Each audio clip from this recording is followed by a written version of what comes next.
Start ہوا شق الصدر سے، آپ علیہ السلام کا سینہ چاک کیا گیا، بخاری مسلم میں آتا ہے، اور جنت سے سونے کا تشت لا کے آب زمزم کا پانی ڈال کے جبرائیل علیہ السلام نے نبی علیہ السلام کا دل جو ہے وہ دھویا۔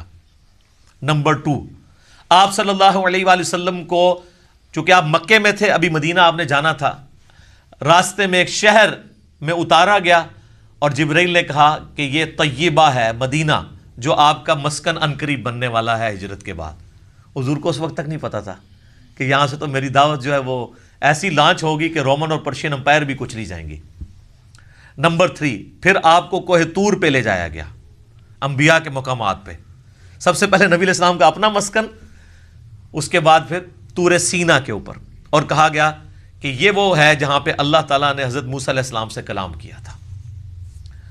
نمبر 4، بیت اللحم لے جایا گیا، بیت المقدس میں ایک جگہ ہے جہاں پہ حضرت عیسیٰ علیہ السلام کی ولادت ہوئی تھی، تو وہ جگہ بھی دکھائی گئی، اور اس کے بعد صحیح مسلم میں آتا ہے قبر موسیٰ دکھائی گئی۔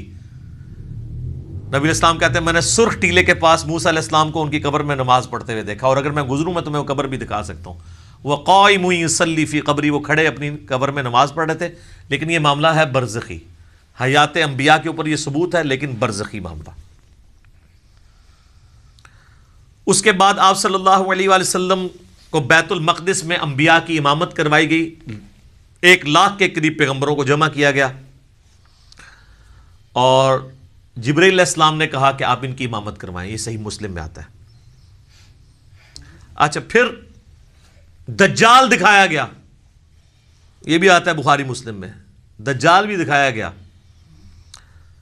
پھر آپ علیہ السلام کو آسمانوں کی سیر کروائی گئی، پہلے آسمان پہ آدم علیہ السلام سے ملاقات ہوئی، دوسرے پہ حضرت یحییٰ اور عیسیٰ سے، تیسرے پہ یوسف علیہ السلام سے، چوتھے پہ ادریس علیہ السلام سے، پانچویں پہ ہارون علیہ السلام سے، چھٹے پہ موسیٰ علیہ السلام سے، اور ساتویں پہ ہمارے جد امجد سیدنا ابراہیم خلیل اللہ علی نبینا وعلیہ الصلوۃ والسلام سے ملاقات ہوئی۔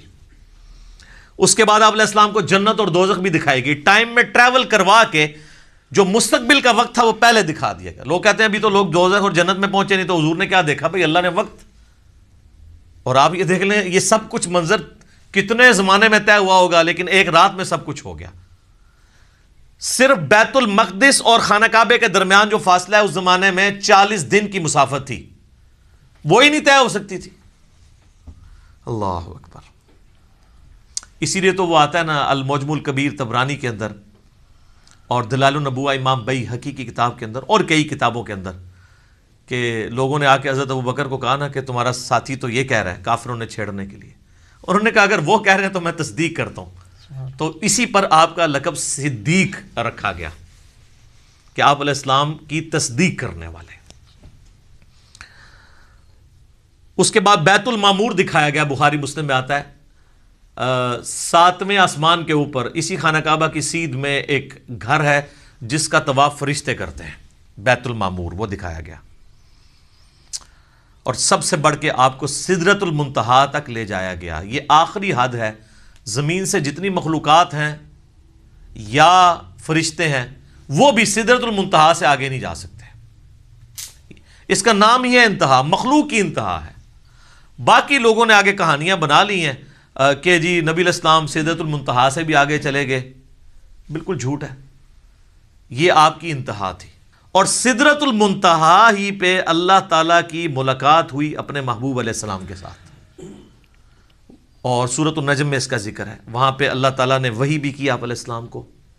صحیح مسلم میں آتا ہے کہ 3 چیزیں آپ کو وہیں پہ عطا ہوئیں۔ نمبر 1، 5 نمازیں، وہ ڈیٹیل بخاری مسلم میں آتی ہے کہ 50 تھی، کم ہوتے ہوئے موسیٰ علیہ السلام کے پاس جب وہ آتے تھے نا چھٹے آسمان کے اوپر، تو کہتے تھے حضرت زیادہ ہیں، کم کروائیں، ایک پھیرے ہی بس اور لگنا سی، وہ کون نہیں لگیا، ورنہ وہ 5 کام ہوتے 5 تک رہ گئی۔ پھر اس میں الفاظ ہیں بخاری مسلم میں، اللہ نے کہا کہ میرا قول بھی نہیں بدلے گا، تمہاری امت پڑے گی 5، سورۃ الانعام میں ہے کہ 1 نیکی 10 کے برابر ہے، تو میں ان کو ثواب 10 کا ہی دوں گا، 1 کے بدلے 10 کا، تو نمازیں 50 کے ہی ثواب ملے گا 5 کے گیز بھی۔